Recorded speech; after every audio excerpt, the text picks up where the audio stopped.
Anthony Hopkins has been working as an actor for more than 60 years. He has played Hannibal Lecter, Richard Nixon, Pablo Picasso, Alfred Hitchcock, King Lear, and a butler so repressed he can barely admit he is lonely. He has 2 Academy Awards, 4 BAFTAs, a knighthood from Queen Elizabeth II, and the distinction of being the oldest Best Actor winner in Oscar history. He has worked alongside Katharine Hepburn, Peter O'Toole, Laurence Olivier, Meryl Streep, Jodie Foster, Brad Pitt, and dozens of others who belong in any serious conversation about the greatest performers who ever lived. When a man with that resume sits down in front of camera and names the actors he considers true geniuses, not just good, not just great, but genuinely touched by something beyond technique, people listen. This is what Anthony Hopkins has said, across multiple decades of interviews, about the 6 performers who changed how he understood what acting could be. Philip Anthony Hopkins was born on New Year's Eve, December 31st, 1937, in Margam, West Glamorgan, Wales, the only child of Richard Arthur Hopkins, a baker, and Muriel and Yates. He was not a scholarly child.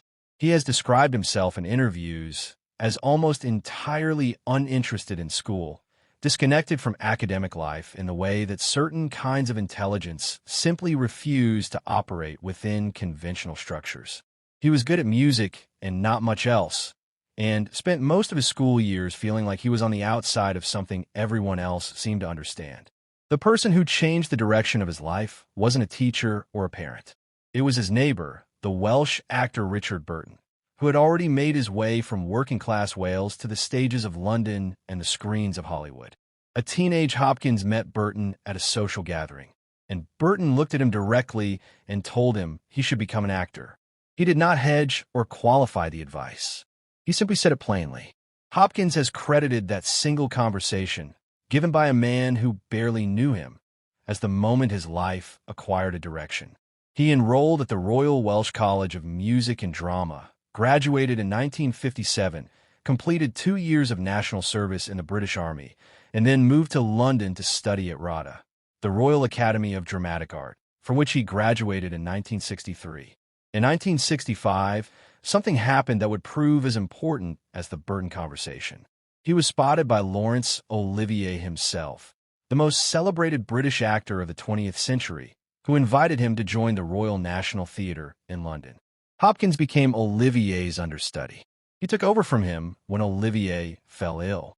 The 2 men worked together in close proximity for several years, and everything Hopkins absorbed about the craft of acting during that period came filtered through the specific genius of one of its acknowledged masters. That relationship shaped him in ways he has spent the rest of his career talking about. His first significant film role came in 1968, when he was cast as Richard the Lionheart in The Lion in Winter, a role that required him to hold his own opposite 2 of the most intimidating performers alive, Katharine Hepburn and Peter O'Toole. He was 30 years old and had never made a feature film. He held his own. He spent the following decade building a reputation as one of the finest actors in British television and theater, doing work that was consistently excellent and consistently unstarred. The global breakthrough came in 1991, when Jonathan Demme cast him as Hannibal Lecter in The Silence of the Lambs. Hopkins has 16 minutes of screen time in that film. He won the Academy Award for Best Actor for it, the shortest screen time ever to win that award. The performance entered popular culture immediately and permanently, and it made him, at 53 years old, one of the most recognizable actors on earth. He kept working. He was Oscar-nominated for The Remains of the Day, Nixon, Amistad, and The Two Popes, 4 nominations across 4 decades, each for a performance that belonged in a completely different category from the last. In 2020, at the age of 83, he won his 2nd Academy Award for The Father, playing a man whose mind is dismantling itself from Alzheimer's disease with such precision that critics described it not as acting, but as something closer to witnessing. He became the oldest Best Actor winner in Oscar history. He also, famously, was not at the ceremony to collect it. He was in Wales, sitting quietly in a chair, listening to music. He recorded his acceptance speech alone and posted it on Instagram the following morning. Now to the 6 actors Anthony Hopkins has named, across multiple interviews and over multiple decades, as genuine geniuses. Not favorites, not colleagues he respects. Geniuses, the word he uses specifically and deliberately. The first is Marlon Brando. In a 2023 interview with El País, Hopkins said simply, "Marlon Brando, of course, the greatest of them all." He has repeated this position in different interviews across 30 years, and it has never wavered. He did not work with Brando directly, but he has said that watching Brando work, specifically the specificity, the stillness, the refusal to perform emotion rather than feel it, redrew what Hopkins believed was possible on screen. Brando's naturalistic technique, developed through the actor's studio and the method tradition, was the earthquake that changed everything that came after it, and Hopkins knows it. The second is Laurence Olivier. This one is not just admiration, it is personal history. Hopkins worked under Olivier, learned from him directly, took over his roles when he was ill, and spent formative years watching the man most people considered the greatest classical actor of the 20th century at close range. Hopkins has said Olivier had the ability to do things on stage that seemed physically impossible, a precision of movement and voice that other actors could observe and never replicate. He has described working alongside him as a kind of graduate education in what the human instrument is capable of when it is trained to its absolute limit. The third is Spencer Tracy. Hopkins told El País in 2023, "I learned a great deal from American actors, particularly the older generation." Tracy is the name he singles out from that generation most consistently. What attracted Hopkins was the quality that made Tracy unusual among the stars of his era, an almost complete absence of visible effort. Tracy looked, on screen, as though nothing he was saying had ever been prepared. Hopkins has spoken in interviews about how watching Tracy as a young actor recalibrated his own understanding of what performing was supposed to look like, not a demonstration of feeling, but simply feeling captured. The fourth is Peter O'Toole.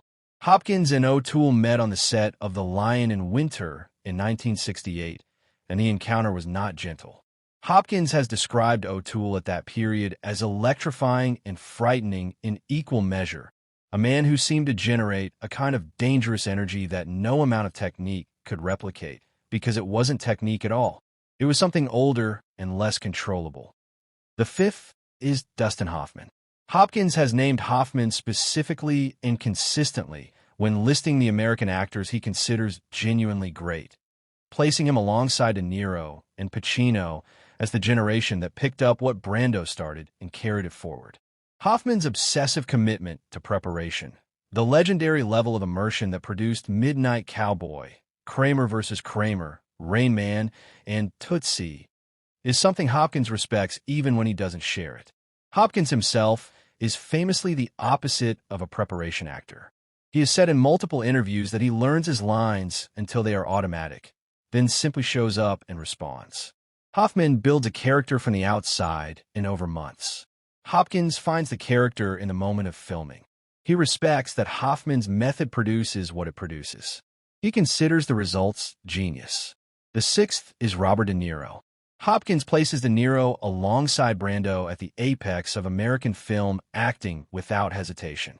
He has said in interviews that De Niro's commitment, the physical transformation for Raging Bull, the specificity of every choice in The Godfather Part 2, the years of research that go into each role, represents a standard of seriousness about the craft that he finds genuinely awe-inspiring. Hopkins has been candid in interviews that he himself does not work that way. He has explicitly said he does not use the method, does not believe in building elaborate backstories for characters, and does not think prolonged character immersion produces better results than simply arriving on set fully prepared and present. That he holds De Niro in the highest regard despite this fundamental difference in approach says something real about the quality of the work.